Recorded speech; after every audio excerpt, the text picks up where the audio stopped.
जिले में जारी तेज बारिश के कारण कई हिस्सों में जल जमाव की समस्या निर्माण हो गई, लेकिन इस बार प्रशासन द्वारा उठाए गए अहम कदम ने नुकसान को टाल दिया। वक्त पर किए गए सफाई अभियान ने बाढ़ की स्थिति से राहत दी है। गुरुवार को भारी बारिश के चलते सिंधुदुर्ग जिले में कुडाल के कई हिस्सों में पानी भर गया। इस जल जमाव में 3 से 4 मकान भी प्रभावित हुए, लेकिन किसी प्रकार की जनहानि या बड़ा नुकसान नहीं हुआ। स्थानीय लोगों ने समय रहते घर खाली कर दिए थे, जिससे उनकी सुरक्षा सुनिश्चित हुई। वहीं इस साल नगर प्रशासन द्वारा नालों की सफाई का अभियान भी चलाया गया था, जिससे पानी का बहाव बना रहा और जलजमाव से समय रहते राहत मिल सकी। हालांकि कुछ घरों में सामान को मामूली नुकसान जरूर पहुंचा है।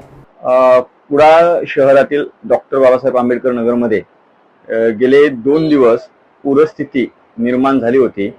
पण ही पूरस्थिती निर्माण झाली असताना याचा नागरिकांना गेल्या 2 वर्षापूर्वी किंवा गेल्या काही वर्षापूर्वी जसा फटका बसला तसा फटका यावेळी बसलेला नाही।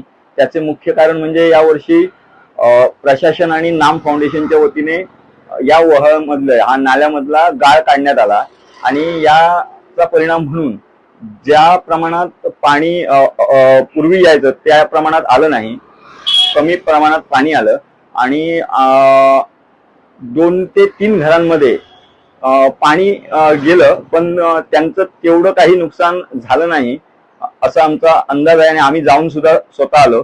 यापुढे भंगसा नदीचा जो पुढचा भाग आहे कबिल कट्टा ते पुढील बावपर्यंतचा त्या नदी पात्रात जो गाळ साचलेला आहे तो काढावा अशी आम्ही मागणी करणार आहोत।